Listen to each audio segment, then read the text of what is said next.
갈라디아서 2장 1절부터 5절까지입니다. 14년 후에 내가 바나바와 함께 디도를 데리고 다시 예루살렘에 올라간다니 계시를 따라 올라가 내가 이방 가운데서 전파하는 복음을 그들에게 제시하되 유력한 자들에게 사사로이 한 것은 내가 다름질하는 것이나 다름질한 것이 헛되지 않게 하려 함이라. 그러나 나와 함께 있는 헬라인 디도까지도 억지로 할례를 받게 하지 아니하였으니 이는 가만히 들어온 거짓 형제들 때문이라. 그들이 가만히 들어온 것은 그리스도 예수 안에서 우리가 가진 자유를 엿보고 우리를 종으로 삼고자 함이로되 그들에게 우리가 한시도 복종하지 아니하였으니 이는 복음의 진리가 항상 너희 가운데 있게 하려 함이라. 아멘. 기도하겠습니다. 복음으로 부름받았고 복음으로 구원받은 것이 신자입니다. 저희 가운데 이 복음이 있다면 그 복음을 가진 자로 살아가는 것이 얼마나 위대한 것인가를 오늘 바울의 말씀을 통해서 깨달아 알게 하시고 복음을 가진 자로서 나타내야 될 것이 나타나지는 저희가 되도록 해주시옵소서. 예수님 이름으로 기도합니다. 아멘. 여러분들이 교회에 오게 되어지면은 듣고 싶거나 또 관심 두고 있는 그런 이야기를 듣게 되는 것이 아니고 듣고 싶지도 않고 관심도 없는 그런 이야기들을 듣게 됩니다. 근데 제가 생각해 보면은 그게 맞는 겁니다. 왜 그런가 하면은 이 교회는 성경 그대로 전파해야 되는데 성경이 우리에게 말하는 내용들은 하나같이 우리의 어떤 관심들과는 거리가 먼 그런 이야기들이기 때문에 그렇습니다. 오늘 본문만 해도 다르지 않습니다. 바울이 바나바와 함께 예루살렘에 올라갔다. 그리고 디도에게 억지로 할례를 받게 하지 않았다. 거짓 형제가 교회에 들어와서 자유를 엿본다. 사실 이런 이야기들이 생각해 보면은 우리가 지금 이 시대를 살아가는 데 있어서 무슨 연관이 있을까 하는 생각이 들 수도 있고 또 우리가 이런 이야기를 듣고 싶어 하는 것도 사실은 아니란 말입니다. 재미없는 이야기고 관심 두지 않은 그런 이야기라는 것은 맞는 것이죠. 그러니까 이런 내용들이 지금 이렇게 코로나로 힘든 세상을 살아가는데 무슨 도움이 되겠는가? 또 내가 하는 일에서도 무슨 도움이 되겠는가? 이런 생각이 사실 앞설 수가 있는 겁니다. 그런데도 이 성경은 우리의 어떤 그 취향을 고려해 가면서 우리 입맛에 맞는 이야기를 하고 있지를 않는 겁니다. 그렇기 때문에 설교를 준비하고 설교를 하는 저나 또 설교를 듣는 여러분이나 똑같이 참 어렵고 고생을 한다. 그렇게 얘기하는 것이 맞을 것 같아요. 재미없는 드라마를 50분 동안 보고 있어야 된다면은 시간도 가지 않고 지루하고 얼마나 힘들겠습니까? 그런데 듣고 싶지도 않고 관심도 없는 이야기를 이건 50분 넘도록 50분 가까이 듣고 있어야 한다는 것은 말 그대로 고역이죠. 참 고역이다 하고 할 수밖에 없어요. 그런 가운데서도 우리가 이 생각 하나만큼은 좀 갖고 시작하면 되지 않을까 좀 그런 생각이 듭니다. 그것은 어떤 경우에도 우리가 예수 그리스도의 복음만큼은 포기할 수가 없다는 겁니다. 그 생각만큼은 우리에게 굳건히 세워지셔야 되겠죠. 물론 나는 수틀리면은 얼마든지 예수님 그 복음 포기할 수가 있어.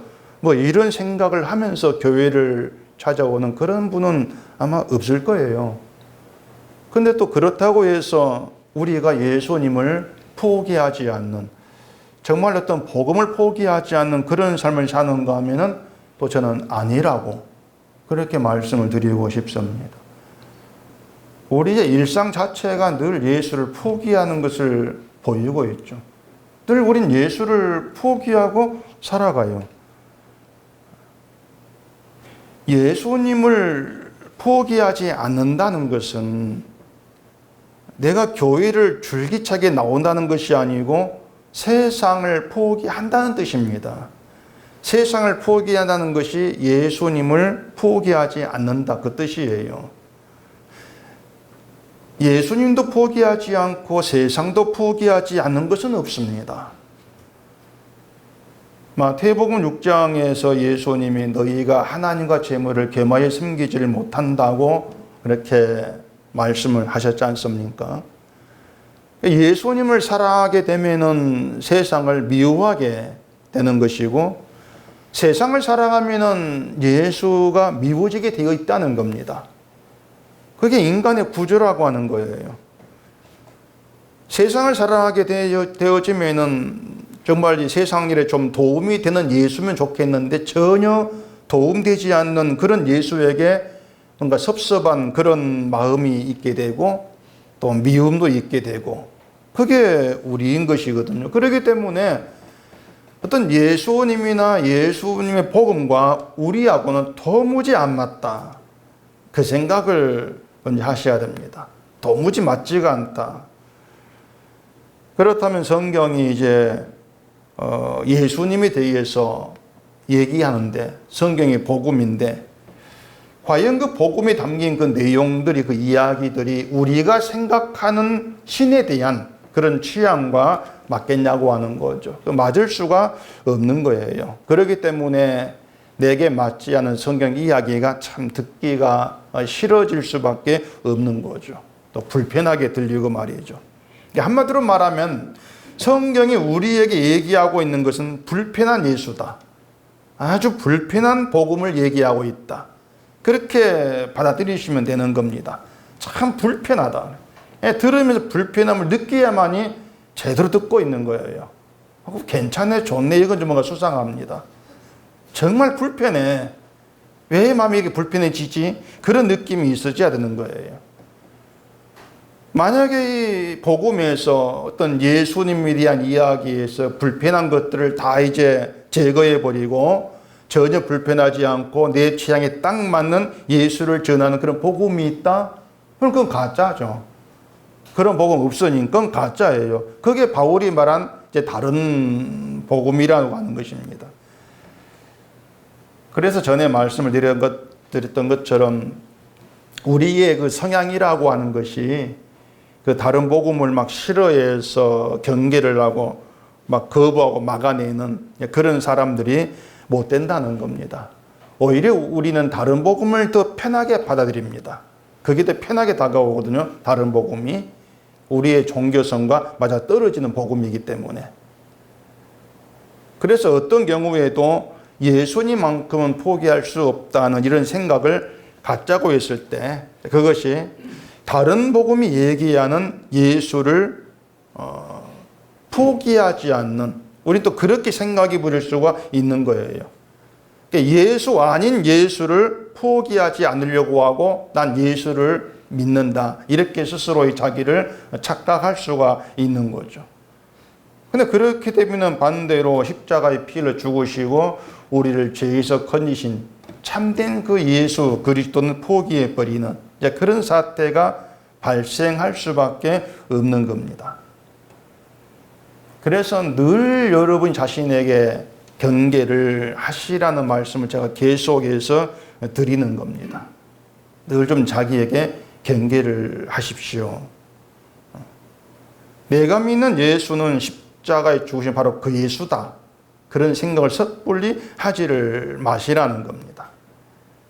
그래서 오늘은 내가 믿는 예수가 진짜인 가짜인가 그런 생각도 여러분 이제 하시지 마시고 아예 예수를 전혀 모른다. 난 복음을 전혀 모른다. 지금 처음 나와가지고 예수님에 대해서 처음 듣고 있다. 그런 백지 상태에서 오늘 말씀을 좀 들어보시기를 바랍니다. 그래서 오늘 이 내용을 듣고 이야기를 듣고 이게 이제 복음이고 이분이 십자가에서 피 흘리시고 나를 죄에서 건지신 예수님이고 또 이게 예수를 믿는 믿음이구나. 이걸 알고 뭔가 깨닫게 된 게 있다면은 알게 된 그대로 그 믿음에 계시면 되는 거예요. 달리 할 건 없는 겁니다. 내가 아는 바 믿음에 거하면 된다. 그거죠. 오늘 본문은 이제 바울이 바나바와 함께 이제 디도를 데리고 예루살렘에 올라간다는 그 내용으로 시작이 되고 있습니다. 14년 후라고 하는데 이제 바울이 다메섹에서 예수님을 만나고 14년 후 그 뜻이에요. 1장에서는 그 3년 만에 게바를 만나려고 예루살렘에 올라가서 15일을 머물렀다. 그런 이야기가 있습니다. 그때부터 11년이 지난 이야기를 하고 있는 거죠. 그러니까 바울은 자기가 예루살렘에 올라갔다는 그 사실을 지금 얘기하는 그거의 목적이 아니고 예루살렘에 갔던 일을 도구 삼아가지고 갈라디아 교회의 문제를 지적을 하고 있는 겁니다. 그게 이제 바울의 의도가 되는 거예요. 예루살렘에 올라갔다면 이제 어떤 일이 있어서 올라갔을 것인데 그게 무슨 일인지는 분명히 나와 있지가 않습니다. 근데 사도행전에 이런 내용이 있어요. 사도행전 11장에 봐보십시다. 11장 27절입니다.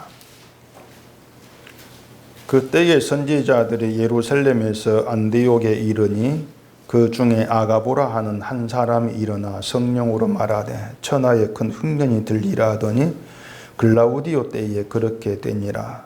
제자들이 각각 그 힘대로 유대에 사는 형제들에게 부조를 보내기를 작정하고 이를 실행하여 바나바와 사울의 손으로 장로들에게 보내니라. 자, 이 얘기는 예루살렘에 흉년이 들었는데 안디옥 교회가 이제 부조를 모은 겁니다. 부조를 모아서 바나바와 사울의 손으로 예루살렘의 그 장로들에게 보냈다. 그런 내용이거든요. 이걸 보면은 이 바울과 바나바 이 사람들이 그 안디옥 교회가 했던 그 부조 헌금을 들고 간 것이 아닌가 그걸 전달하려고 이런 생각을 할 수가 있습니다. 근데 뒤에 15장에 또 이런 내용이 있습니다. 사도행전 15장 1절입니다.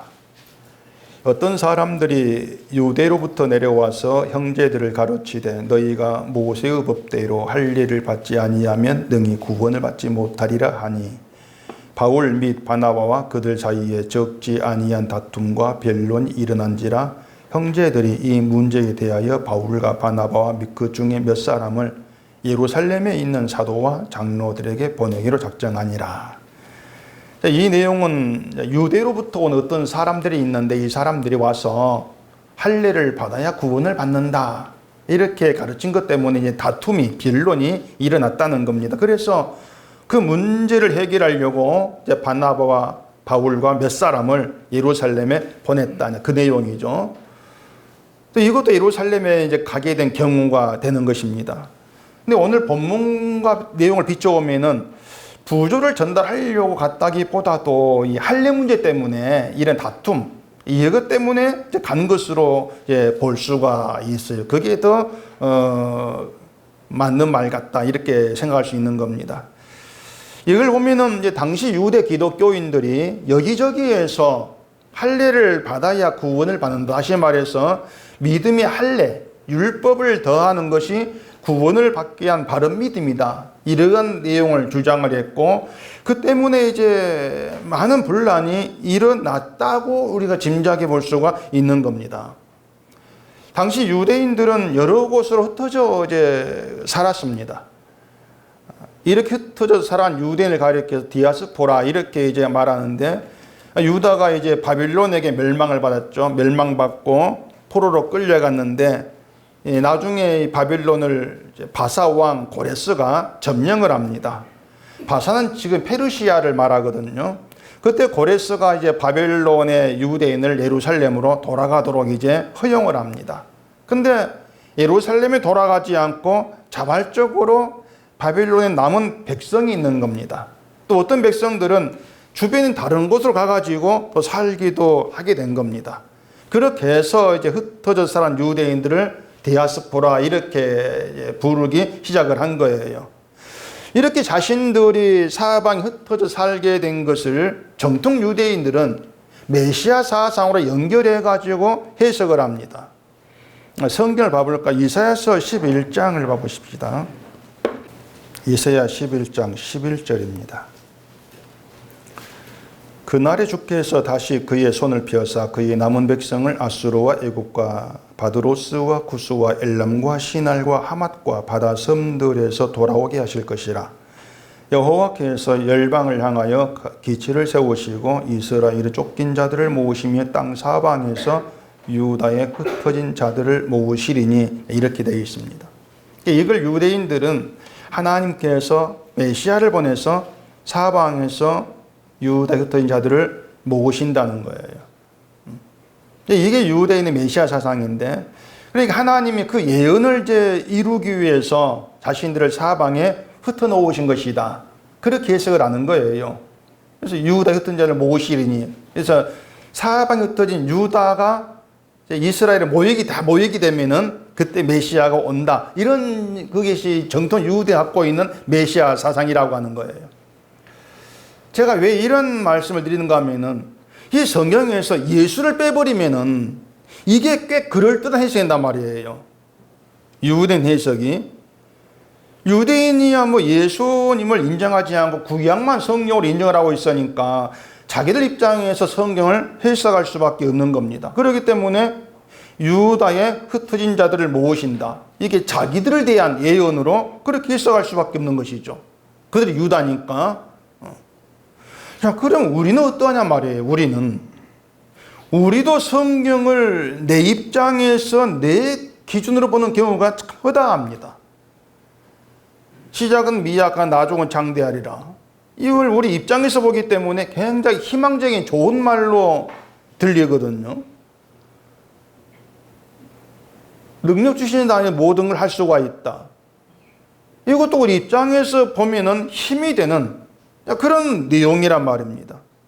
그렇게 우리는 이 성경을 보면서 예수님을 잊어버리고 늘 나에게만 관심을 집중하다 보니까 나에게 유리한 말이거나 또 세상을 살아가는데 뭔가 힘이 되고 위로가 된다고 느껴지는 그러한 말들을 복음이다. 이게 복음이고 이게 성경이다, 그러면 받아들인단 말이에요. 예수가 빠져 있는데 내게 유리한 말이니까 그걸 받아들이는 것이죠. 그런 식으로 예수님을 증거한 성경을 해석한다고 하면서 예수는 빼는 거죠. 예수는 빼버리고 인간에게 유리한 말로 바꾸는 해석을 하고 있다는 겁니다.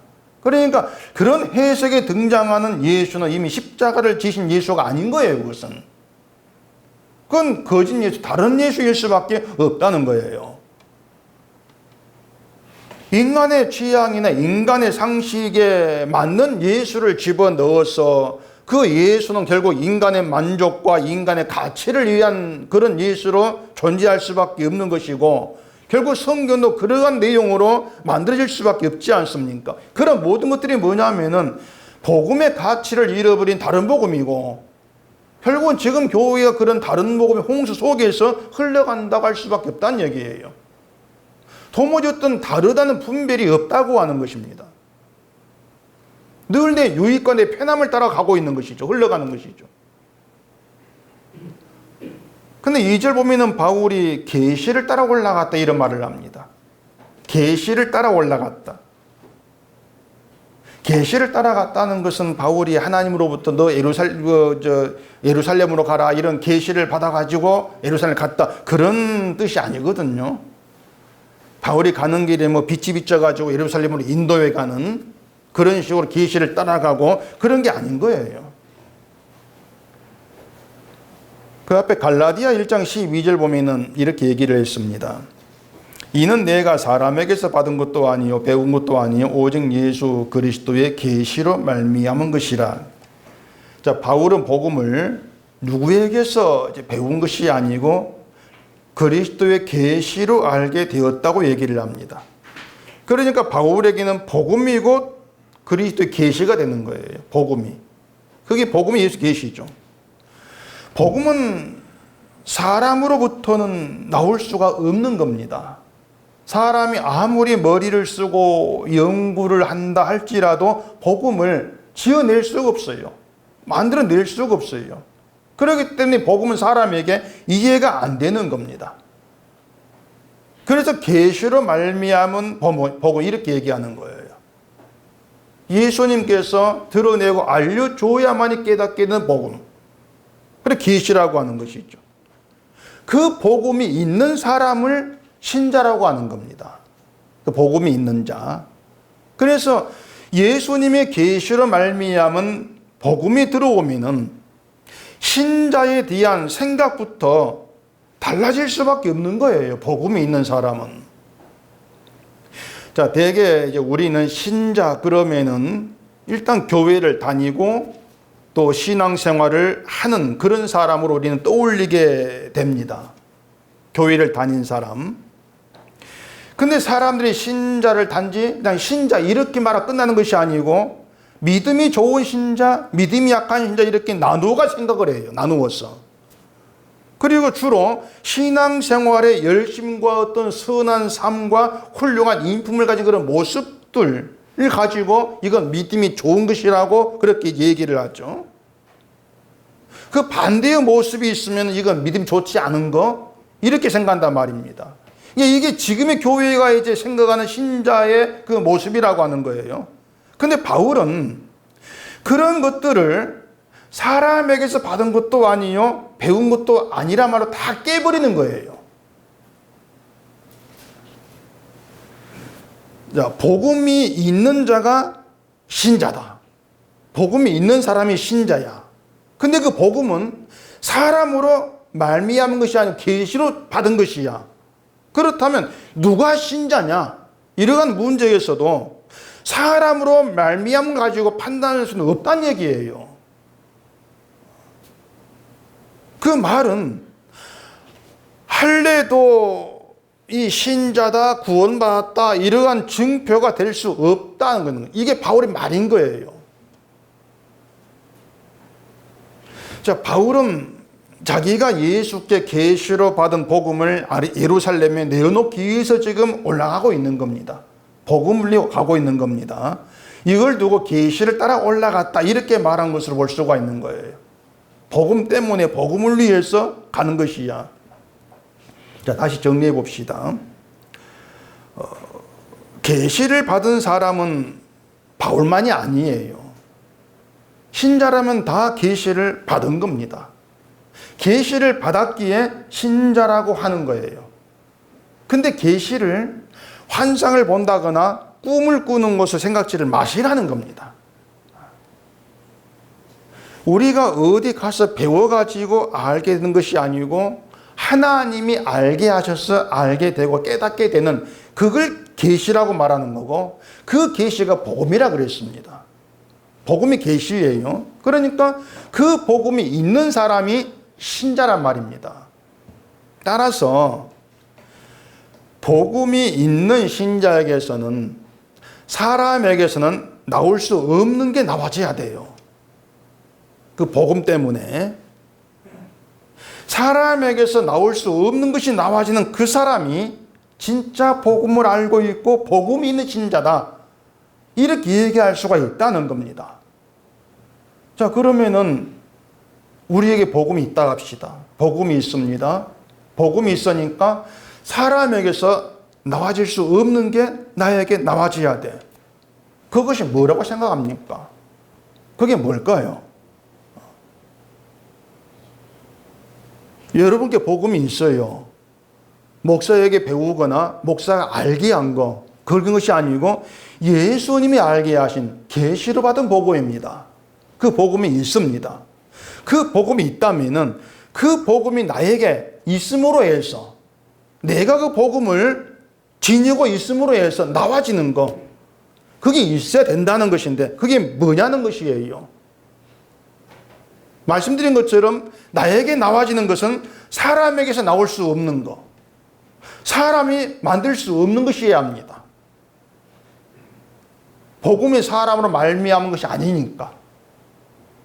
그렇기 때문에 기도나 헌금이나 전도 그런 것으로 믿음이 있다 없다 이렇게 판단하는 것은 엉터리라고 하는 거예요.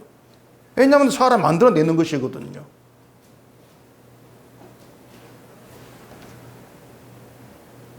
우리가 만들어내는 걸 가지고 믿음이 있어 믿음이 없어 이렇게 판단하는 것은 유대 기독교인이 할례를 받고 율법 지키는 것으로 믿음을 판단하는 거 똑같은 거예요. 그것이.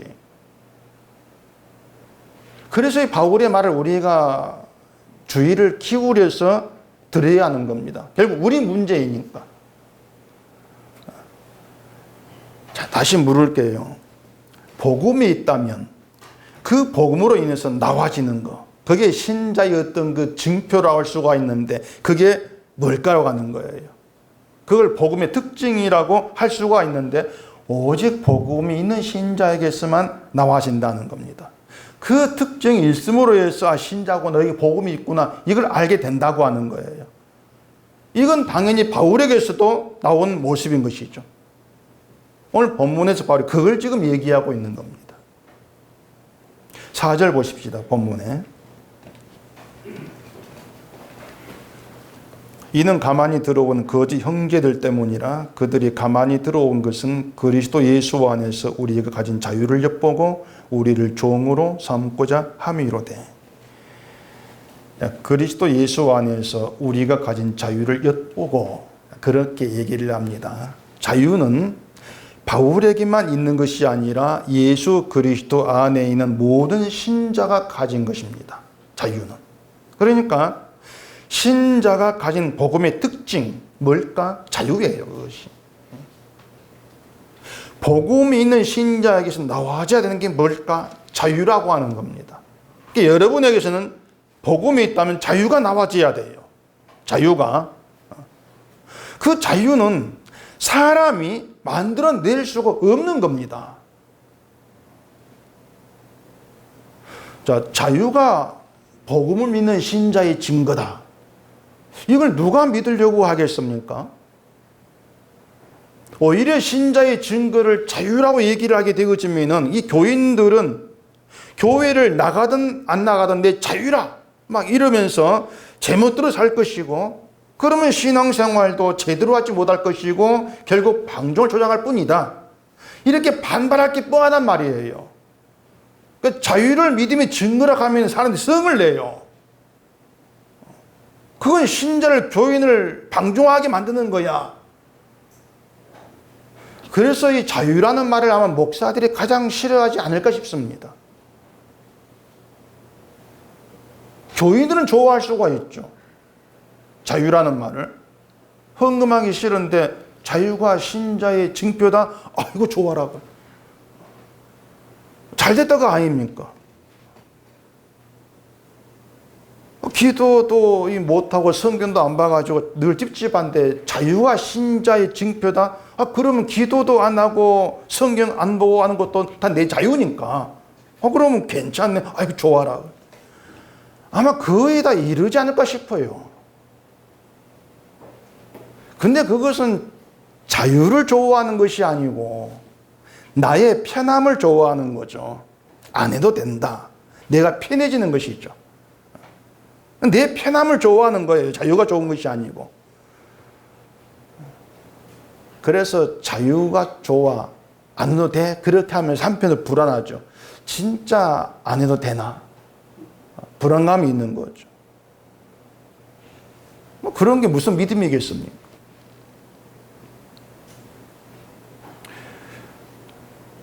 복음이 뭐든 자유가 뭐든 뭐 내 몸 편하게 해주고 신앙생활 재미있게 해주는 그게 나에게 복음이다. 그런 생각으로 사는 게 방종이에요. 아무것도 안 하는 게 방종이 아니라 내 편함을 위해서 아무것도 하지 않는 방종인 것이죠. 자유를 결국 자기 중심으로 제멋대로 알고 있는 겁니다. 복음이 말하는 자유가 무엇인지를 알려고도 하지 않고 자기가 알고 있는 것으로 그냥 해석해 버리는 거죠. 그래, 여러분이 생각해 보세요. 이제 자, 복음이 있다. 복음이 있으면 자유가 나온다. 그럼 여러분에겐 자유가 나오고 있습니까? 자유를 아는지, 자유가 나오는지 생각해 보시라는 거죠. 때문에 이 복음에서 자유의 문제는 굉장히 중요한 거예요, 사실. 참 중요해요.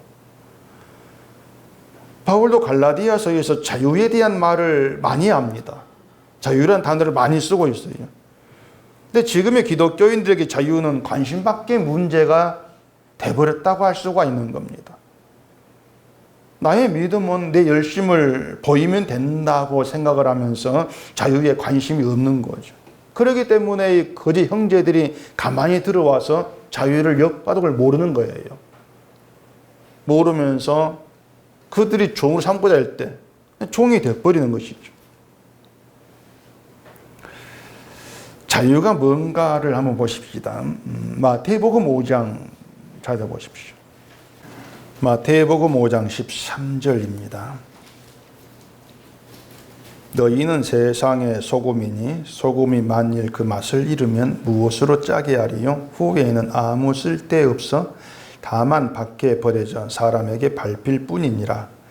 너희는 세상의 빛이라 산 위에 있는 동네가 숨겨지지 못할 것이요 사람이 등불을 켜서 말 아래에 두지 아니하고 등경 위에 두나니 이러므로 집안 모든 사람에게 비치느니라. 이같이 너희 빛이 사람 앞에 비치게 하여 그들로 너희 착한 행실을 보고 하늘에 계신 너희 아버지께 영광을 돌리게 하라. 잘 아는 산상수훈이라고 하는데 거기에 대한 예수님 설교 말씀이죠. 예수님이 제자들을 향해서 세상의 소금과 빛이다 이렇게 말씀을 했습니다. 잘 보셔야 되는 것이 세상에서 소금과 빛이 되어라는 것이 아니고 이미 소금과 빛이라는 거예요. 이미 너희 소금이야, 너희 빛이야. 소금은 그 소금 자체로 짭니다. 소금 자체로 짜죠. 빛은 그 자체로 빛이 나는 거예요. 그 자체가 빛이에요. 그 말은 소금이 짠맛을 내기 위해서 힘을 써야 되는 거 없다는 겁니다. 빛이 막 빛을 비추기 위해서 힘을 써야 되는 것이 없다는 겁니다. 가만히 있어도 짠맛이고 빛이기 때문에 그래요. 자, 그러면은 그 소금과 빛에게 자유는 뭐겠습니까? 뭐가 자유겠어요? 이미 너희 소금이야. 부족함이 없어요. 짠맛 그 소금이에요. 넌 빛이다. 넌 빛, 이렇게 선언 받았단 말입니다. 그럼 그 소금과 빛의 자유는 뭐겠습니까? 짠맛을 내고 위해서 빛을 비추기 위해서 뭔가 내가 해야 되겠다, 힘을 써야 되겠다는 것 없이 그냥 있는 겁니다. 그게 자유예요. 난 소금이야, 짜. 난 빛이야. 그냥 있는 거예요. 근데 가만히 들어온 거짓 형제들이 하는 말은 너 그렇게 가만히 있으면 되나? 안 되지. 소금이라고 했으니까 짠맛을 내려면 이렇게 해야 되고 넌 빛이라고 했으니까 빛을 내면 이렇게 해야지. 빛을 빛할 까이냐? 이것이 자유를 엿보고 종으로 삼고자 한 것이란 말입니다. 그래, 맞아. 내가 짠맛을 세상에 내서 이 세상에 맛을 내기 위해서 내가 어디에 가서 뭘 해야 되지? 그게 이미 종이 된 거예요. 재미있는 말은 소금이 맛을 잃으면 이게 재미있는 말입니다. 여러분, 소금이 맛을 잃는 경우가 있습니까? 있어요? 제가 아무리 생각해봐도 이 소금이 짠맛을 잃게 된 경우는 없는 것 같아요. 소금에다가 별짓을 다 해도 짠맛은 그대로입니다. 그렇잖아요. 하얀 덩어리, 그 자기 모습은 녹아 사라져도 짠맛을 내면 사라지는 게 소금이에요. 근데 소금이 짠맛을 잃어버리고 밍밍한 맛이 된다거나 단맛이 된다거나 그런 경우는 없지 않습니까? 근데 예수님은 소금이 맛을 잃으면 왜 이렇게 말씀하실까 하는 거예요. 말씀을 드린 것처럼 소금이 짠맛을 내려고 힘을 쓴다, 뭔가 노력을 한다면 그것은 소금다운 게 아닌 겁니다. 소금의 소금다움은 내가 짜. 난 소금 그대로야. 이걸 알고 가만히 있는 거예요. 나를 하얗게 만들려고 할 필요도 없고 짠맛을 가지려고 할 이유도 없다는 거예요. 그게 소금다운 거예요. 그런데 기독교인들 그걸 견디지를 못한다는 얘기입니다. 왜냐하면 눈에 보이는 게 없거든요. 가만히 있을 때에는. 그래서 자기를 더 하얗게 만들려고 하고 뭔가 짠맛을 더 가지려고 뭔가를 해야 되겠다고 하는 거. 하는 게 있어야 한다는 거. 이게 지금의 기독교가 아닌가 싶은데 그것을 소금이 짠맛을 잃은 것으로 말씀하시는 게 아닌가 싶다는 거예요. 복음은 소금처럼 짠맛이라는 그 능력을 본질을 잃어버리지 않아요. 어떤 경우에도 잃어버리는 법이 없습니다. 복음은 영원히 복음이에요. 그 복음의 능력에 의해서 생명을 얻고 구원받은 게 신자인 것이고 때문에 신자는 그 복음 안에서 부족함이 없는 완성품이라는 것입니다. 복음의 능력 안에서. 그게 복음인 거예요.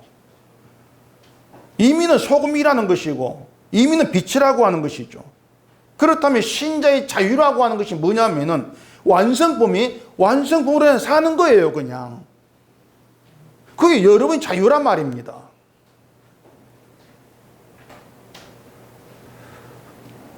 이해가 되실지 모르겠는데 지난 수요일 날 아가서 본문에 나의 사랑 너는 어여쁘고 아무 흠이 없구나 이런 구절이 있었습니다. 솔로몬 왕이 술람미 여인에게 한 사랑의 노래인데 그 노래가 나의 사랑아 그러면서 넌 어여쁘고 아무 흠이 없다. 그런 노래였어요. 그게 사랑의 능력인 거예요. 아무 흠이 없다. 그 여인 정말로 어여쁘고 흠 없는 그런 여인이기 때문에 그런 말을 들은 것이 아닌 거란 말입니다.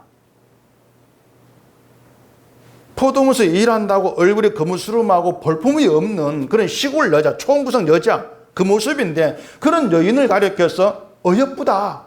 넌 아무 흠이 없어. 내 마음에 너는 충만 그대로야. 그게 사랑의 능력이에요. 그게 사랑이란 말이에요. 그렇게 사랑이 넌 어여쁘다. 넌 흠이 없다. 이렇게 했으면은 나처럼 볼품이 없는 그런 나를 가리켜서 흠이 없다고 한 사랑의 능력이 감격이 하고 그렇게 살면 되는 거죠. 그게 자유라니까요. 여러분 그런 자유가 쉬울 것 같습니까? 어렵습니다. 우리 인간 성향으로는 그런 자유를 우리는 나타낼 수가 없어요. 왜냐하면 우리는 늘 손에 잡히는 것, 눈에 보이는 걸 확실한 것을 우리는 받아들이는 거예요.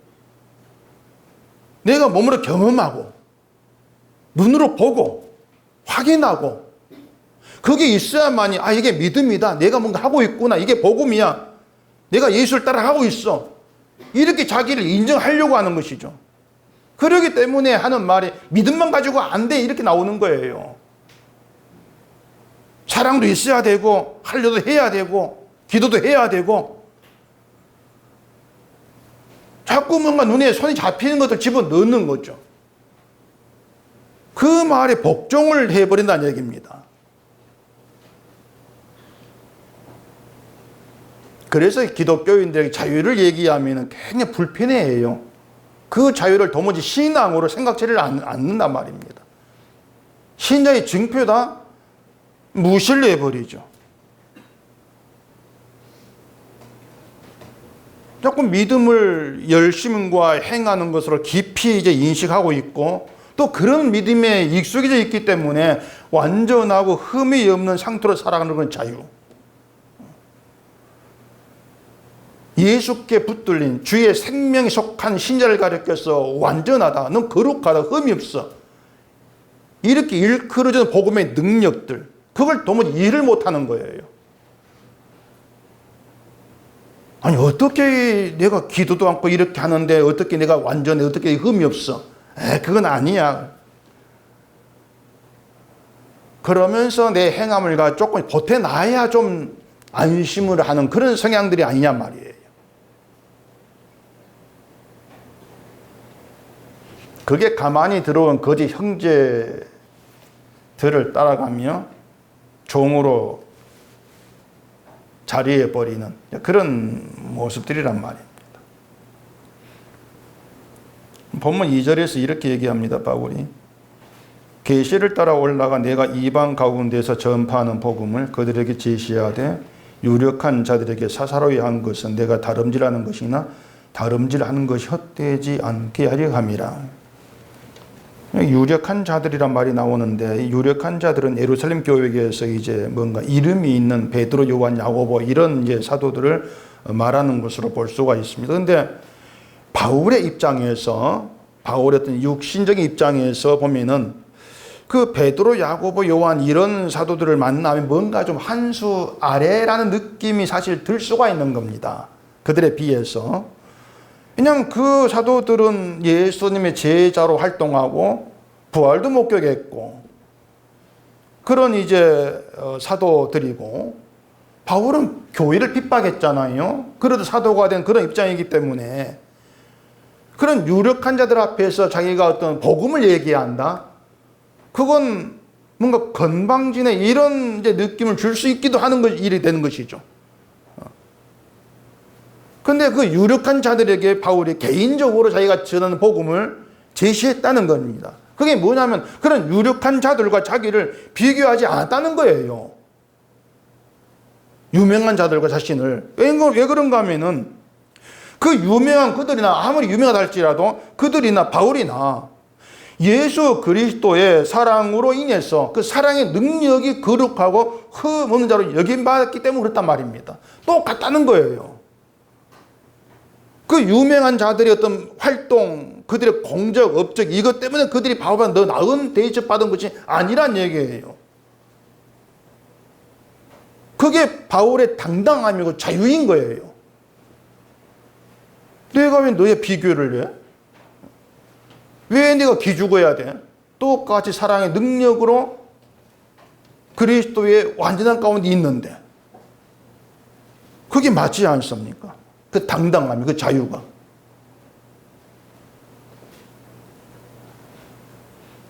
다름질하는 것이나 다름질한 것이 헛되지 않게 하려 함이라는 말도 있죠. 바울이 지금 다름질하고 있는 것이나 지금까지 다름질했던 모든 것은 바울의 열심이 아니라 주의 열심이었습니다. 주의 능력이 주가 하신 일이죠. 바울은 다름질을 하면서 내가 달린다 생각한 적이 없는 거예요.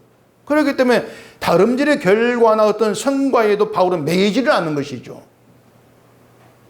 다만 바울은 자기 다름질을 통해서 내가 아니라 주가 하신다.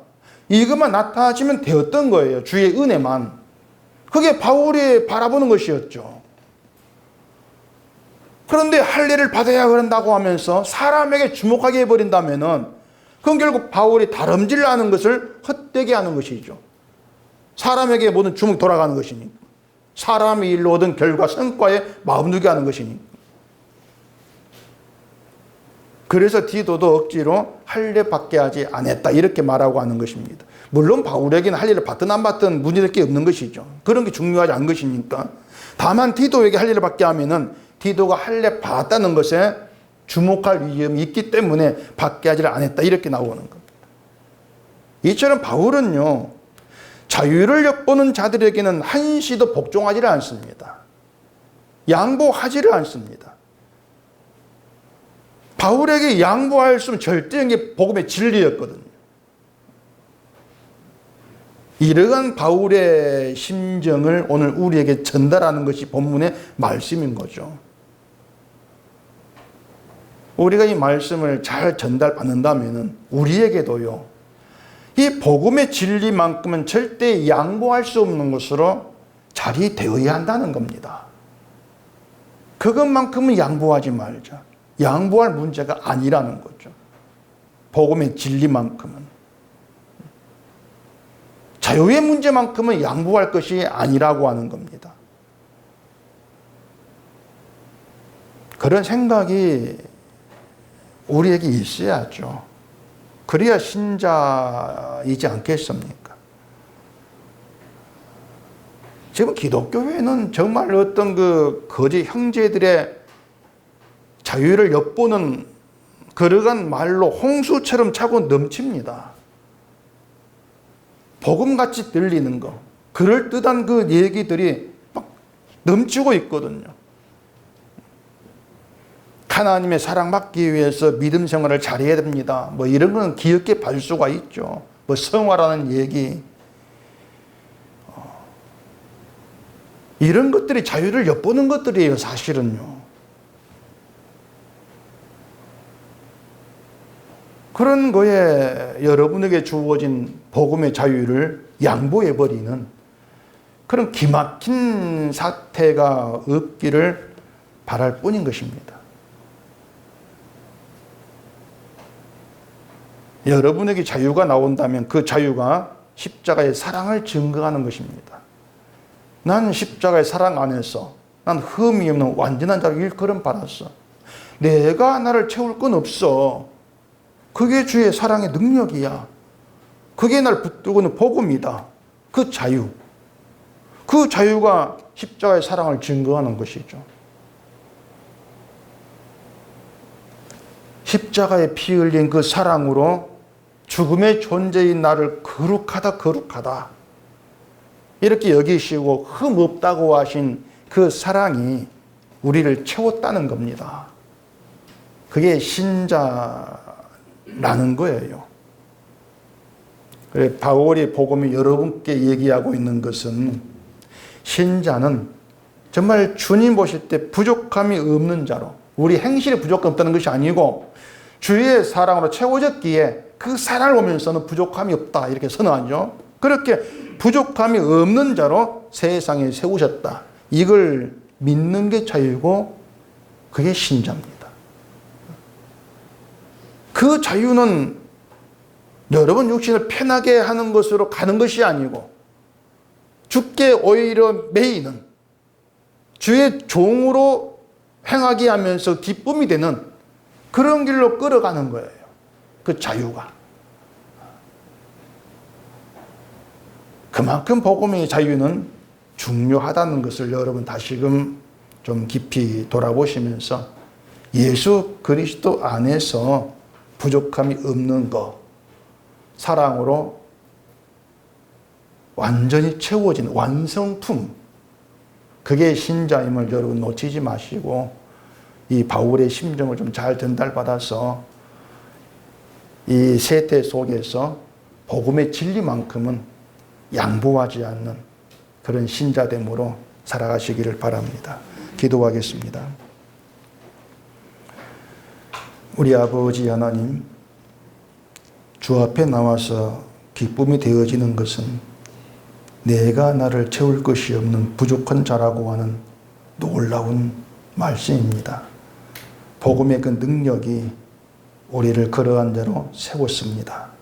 예수 그리스도의 사랑의 능력이 우리를 흠없다 이렇게 부르고 계십니다. 이 세상에 우리가 신자로 세움받았을 때에 흠없는 자로 주의 사랑의 능력 가운데에서 그 사랑으로 감사하는 자유가 있는 그런 신자로 살아가면서 십자가의 사랑을 증거하는 저희가 되게 해주시옵소서. 예수님 이름으로 기도합니다. 아멘.